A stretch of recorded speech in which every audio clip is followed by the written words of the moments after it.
As a PhD student in sociology, I conducted the first U.S. study of the social world of street prostitution, The Pimp and His Game.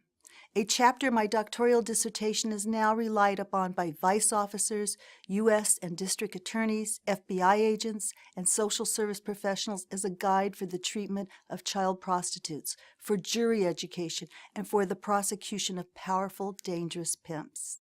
In 1975, as a PhD student, I initiated some of the first legal challenges to the unequal enforcement of prostitution laws, which historically had been used to prosecute prostitutes but not their customers. During the Hillside Strangler investigation in 1977, I led the police and media in a search for serial murderers who killed over 11 young prostitutes in the Hollywood area. During this investigation, I created the first ever street outreach program offering social services to American child prostitutes on the streets. My home telephone became the first human sex trafficking hotline in America. Today, that 24-hour hotline receives 10,000 calls a year and is the only nationwide hotline staffed by skilled workers who've been taught how to communicate with law enforcement, rescue children from pimps, and prepare them to testify in court. Despite increasing opposition, threats of arrest, violence, and ostracism, I remain committed to this controversial cause. I was years ahead of my time, and in many ways I grew up with these children. In 1979, I created Children of the Night, and over the next 3 years, more than 250 child prostitutes passed through my 2-bedroom apartment. I supported myself and them with financial aid from graduate school, part-time teaching, research, and consulting fees. In 1981, I opened the first walk-in crisis center for children in Hollywood, which became a model for similar programs aiding street children all over the country. I have devoted my life to rescuing America's children from the horrors of prostitution. I abandoned a promising career as a scholar and social policy expert to protect and advocate for these children.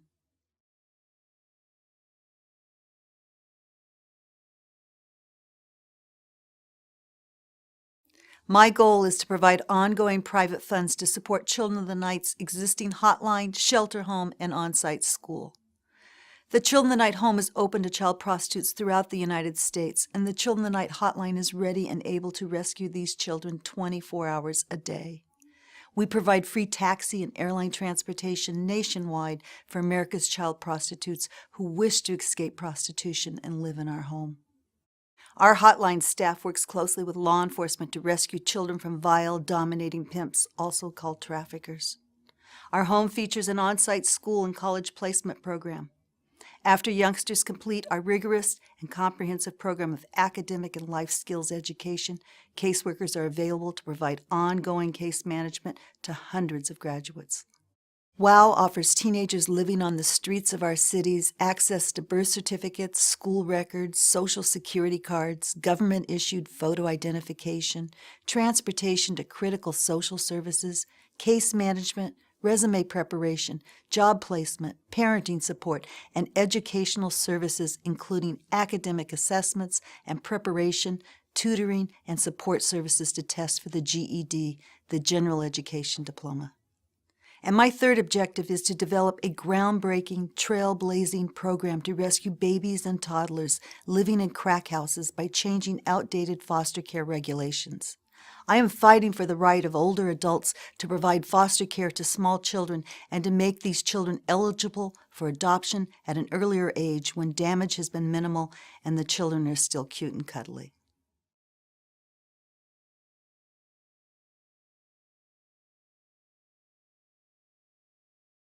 Children of the Night is a privately supported organization which is not limited by the bureaucracy created by government. Everyone who works for Children of the Night has child care responsibilities and is trained to supervise children and field crisis calls on our 24-hour toll-free hotline. Freedom from bureaucracy supports my efforts to get the job done, to rescue children and provide innovative solutions to social problems affecting a marginal population of children and young people.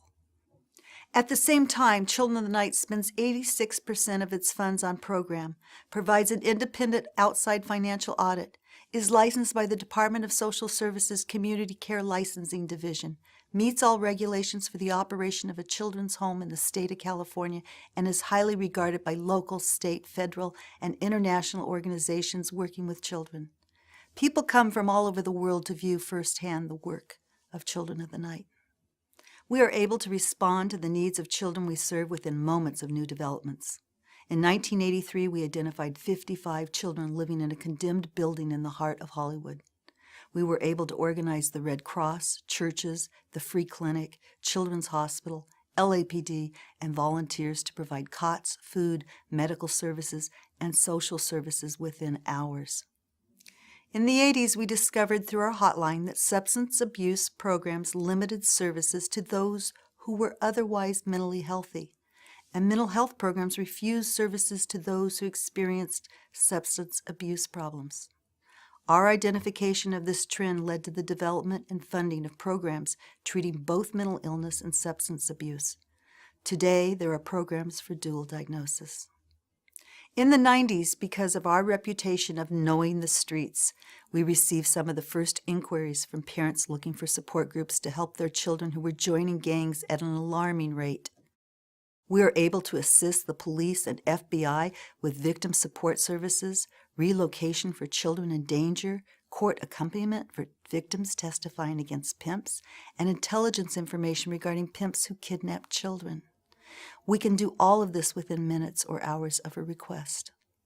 Unlike other organizations designed to meet a community need, Children of the Night grew out of my expertise on prostitution, expertise I gained as a graduate student working on my PhD.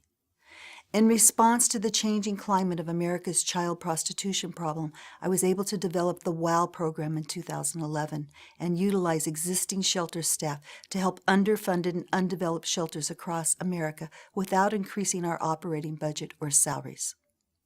And to accomplish that task, I was able to partner with the National Runaway Switchboard, who fields 100,000 calls from youth each year. That partnership agreement took only 30 minutes and a face-to-face meeting with their CEO because of my accomplishments and reputation. My goal to help babies and toddlers who are living in crack houses is derived from my ability to identify crack addicts. I am familiar with their skillful art of disguising positive drug tests when their babies are delivered. My expertise in law enforcement practices, combined with my track record showing I know how to get the job done, produces results while other organizations are plowing through the traditional bureaucratic solutions involving policies, conferences, trainings, and meetings.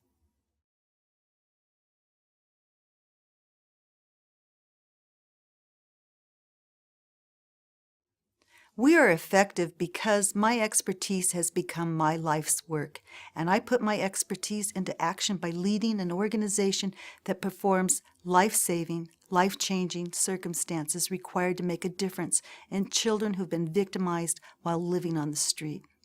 I am a committed professional who works tirelessly to meet the growing and changing demands of a group of children who've been forgotten by traditional social services. Freedom from federal, state, and county funds allows Children of the Night to spend 86% of our funds directly on the care and supervision of children. We have the ability to get the job done, not subsidize life on the streets the way the government has prescribed. For instance, federal funding for shelters serving high-risk youth limit a child's stay to only 21 days, resulting in nothing more than respite care from the street. These are not strings attached to government funding. They are ropes that prevent long-term resolution of social problems.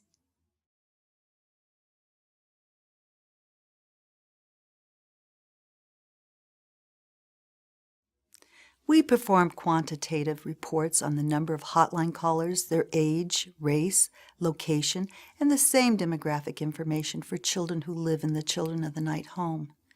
These numbers offer insight to trends, but not solutions to their challenges. Unlike most other hotlines or shelter homes, we look at the types of services provided. We focus on outcome, and our commitment to our children is long-term, whether they want us to buy their books and school supplies in 10 years or hold their hand while they're dying of AIDS. We've done both. Since 1979, we've rescued over 10,000 American children from prostitution right here in the United States. We provide comprehensive social services, including a home, an on-site school, case management, plus access to physicians, prescriptions, therapists, optometrists, dentists, and many other services required to care for a healthy child. We place 5 children in college each year, and one of our residents usually places in the Los Angeles County Science Fair. Our hotline receives 10,000 calls per year, and we host an alumni association of over 600 young people who have received services in years past. Over 60% of our alumni are living successful adult lives. The others suffer from mental illness, substance abuse, and we continue to provide them case management services. During weekly staff meetings where all staff are present, we review the hotline call of the week, the case management plan for each resident, and we review our alumni receiving support services. The accomplishments of our children are living proof of the magic that occurs when resources are available. Just this year, one of our shelter residents, Mary, placed second in the Los Angeles County Science Fair. The year before, Annie qualified as a Los Angeles County Junior Lifeguard after completing months of training. With the development of Children of the Night Without Walls, we have provided key staff to assist numerous organizations committed to rescuing America's children from prostitution. The demand for startup support, program development, case management, and fundraising by new organizations has demonstrated a growing need for technical assistance from seasoned Children of the Night staff. Many of our children become school teachers, executives, social workers, managers, and computer operators because people like you cared about them.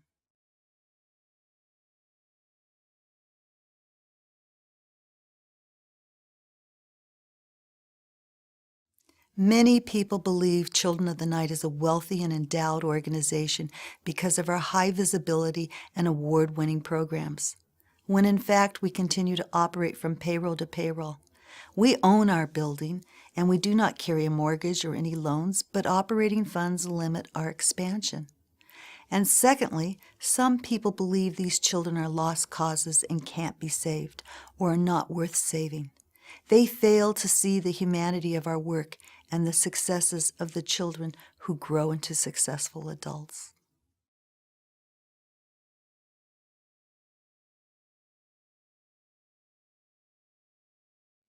I have received countless awards for my humanitarian work, most notably the prestigious President's Volunteer Action Award presented to me by President Ronald Reagan at the White House in 1984. I have also received the 1994 National Caring Award with a permanent memorial portrait hanging in the Frederick Douglass Museum and Hall of Fame for Caring Americans in Washington, D.C. I have been profiled on national television, including CBS 60 Minutes, and my work was depicted in the 1985 CBS television movie Children of the Night. I was lauded by rock musician-songwriter Richard Marx in his song Children of the Night, which appeared on his 1989 Repeat Offender album and has generated over $500,000. These accolades are important because they've led to a number of changes. The Department of Social Services and Child Protective Services throughout America now accept child prostitutes into their child care system. The Department of Probation has opened its group homes and provides services to America's child prostitutes. Juvenile courts across the United States now divert children from detention facilities and place them in shelters, foster homes, and treatment programs. Police departments across the nation treat America's child prostitutes as victims instead of criminals. The FBI has developed human sex trafficking task forces in major cities across the country to rescue America's children from the ravages of prostitution.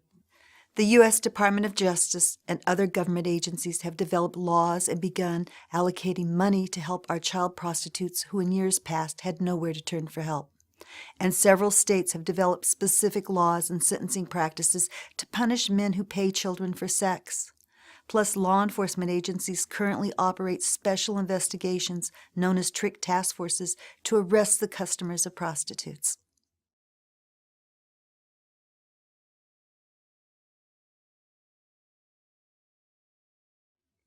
In my early work, no one believed that children were sexually abused, let alone forced to prostitute.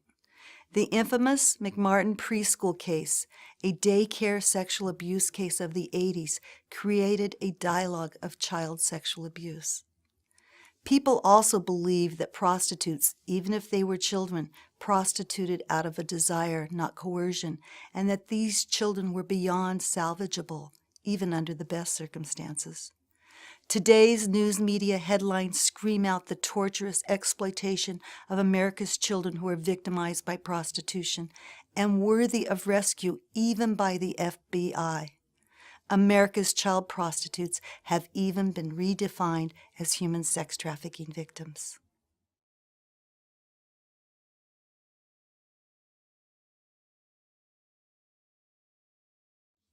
If existing Children of the Night programs were well funded, I would spend time developing a program to rescue babies and toddlers who are being readied for prostitution right now in our crack houses and other intolerable living conditions.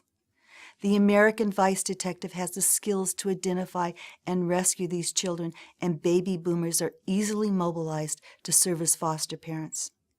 The foster care system and adoption policies are outdated and are in need of repair. While most attempts to revitalize America's child care system are wasted in conferences, meetings, task forces, studies, and research projects, I would just get the job done. I've already established my ability to change the world for one of the most difficult populations of American children. Whether I spend the rest of my life raising money to support existing Children of the Night programs or develop new ones depends on you and other people like you.